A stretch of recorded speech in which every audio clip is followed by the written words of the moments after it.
What's up, everyone? Today I'm going to be attempting to make the largest Zelkova forest I have ever created.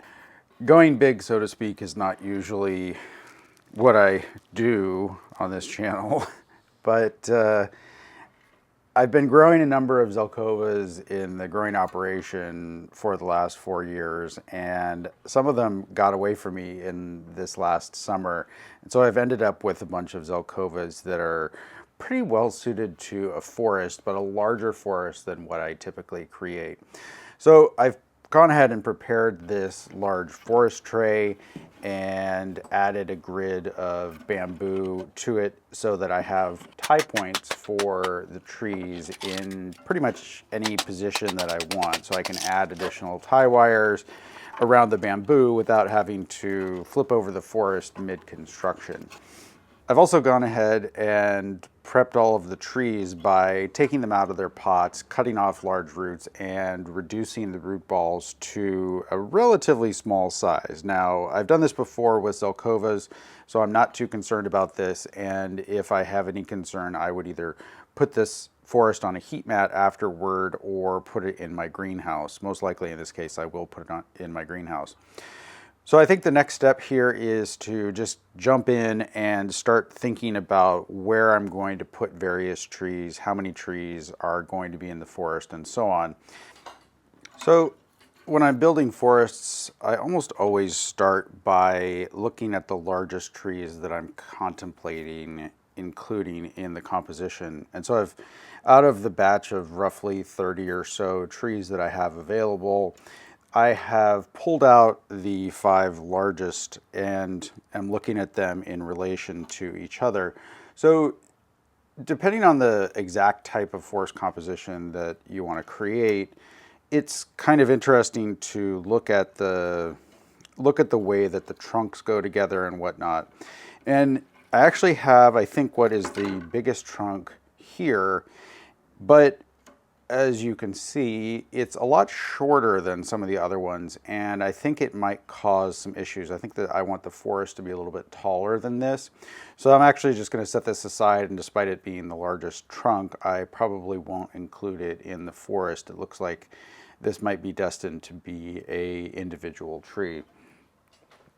So with the 4 remaining here, I can pick 2 or 3 of these large trees and try to create sort of a relationship where I get some interesting movement, or I look at the way that the curves in the trunk are relating to each other. Now, obviously these also have to relate to the other trees in the forest, but let's just jump in and see what I can come up with.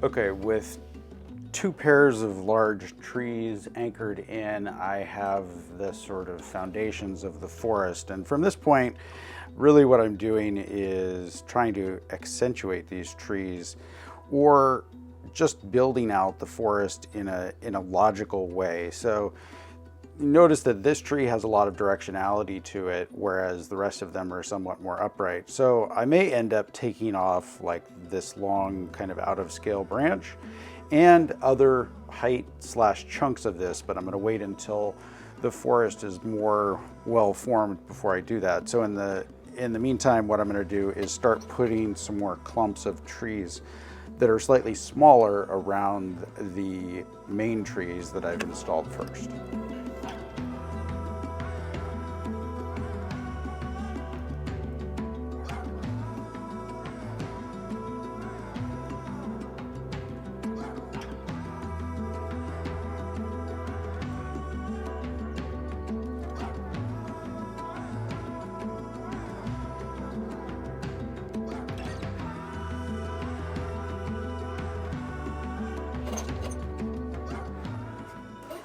Now that I have 10 trees in here, I am going to start working on this back section. So you guys are looking at the front, and if I rotate this around to the side, you can see that there's a lot of space back here. So I want a fair amount of negative space in the front, but I don't want as much negative space in the back. So I need to put some trees back here to kind of create depth, but also so that there isn't a view straight through this all the way. I want sort of something to catch your eye back here. So I'm going to start with a few trees in this area. It's funny when you're doing this, you get two completely different looks from when you're looking at the trees from the front versus when you're looking at them from other directions, either the back or whatever. So I temporarily placed that in the previous position, and now looking at it from the front, that didn't look good to me at all. I didn't like the fact that this big tree was kind of right there in the back, kind of looking maybe bigger than it ought to look for being that far back in the planting. So if you put small trees back here further away, it gives kind of a little bit, it reinforces the illusion of depth, in that as you're looking at something farther away, it's going to be smaller.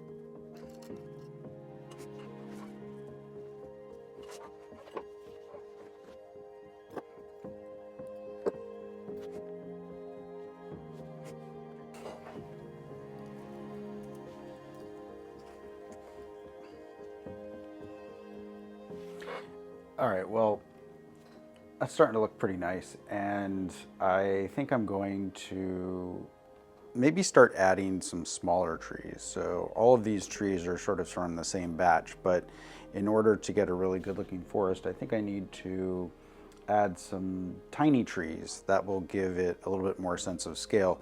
But I haven't finished back here, so I'm going to add some more trees into the rear of this section so that we just have more depth and dimension to the planting.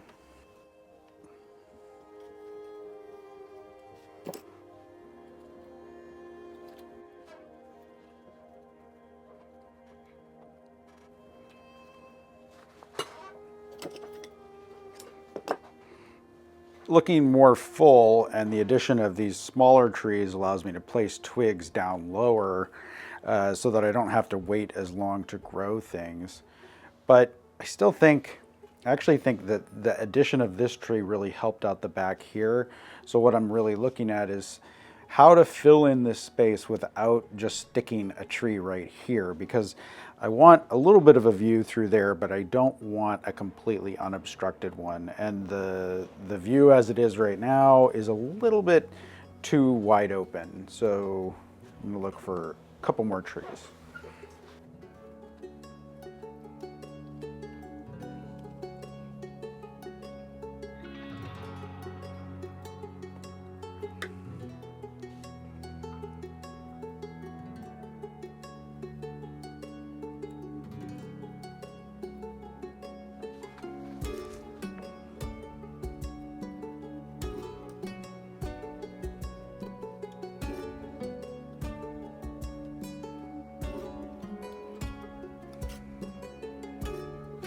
So I feel like I'm making pretty good progress here, but there's a couple of things I still want to address. One of which is that I don't have any tiny trees in there. So I did add some small ones, which has given a better sense of scale, but I'm actually going to use some of these just bare root ones to be sort of like young trees around the forest. So I'm going to make a couple of clumps of these using wire, and then I will figure out where I'm going to put them.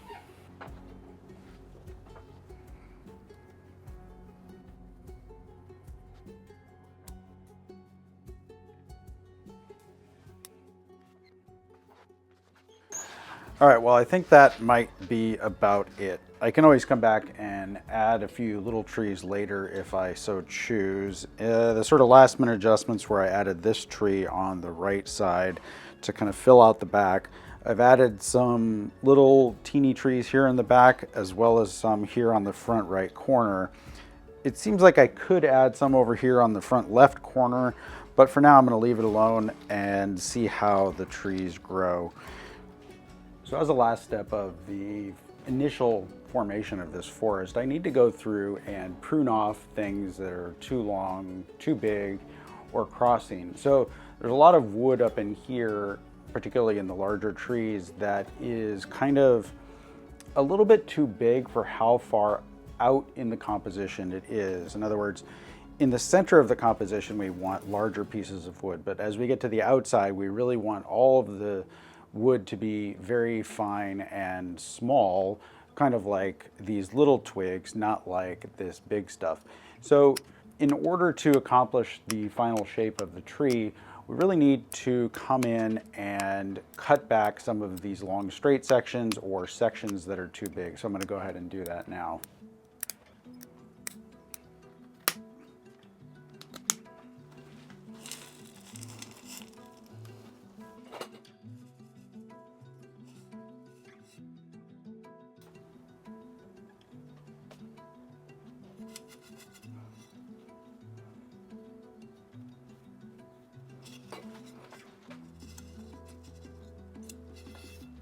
All right, and with that, the initial formation of the forest is done. There's a lot of wire on here, obviously, and all this wire that's wrapped around the trunk is very important to keep your eye on as the planting starts to grow out in the spring. I'll definitely take a look, but what I want to do is basically I'm using it to stabilize a lot of the trees while they form better roots. So not only am I going to keep an eye on the wire, it's going to be extra important because I'm most likely going to be allowing a lot of shoots to run from these trees so that the root mass develops more quickly as well. That wraps up this video about making a large Zelkova forest. I hope you enjoyed it. Thank you so much for watching. We'll see you next time.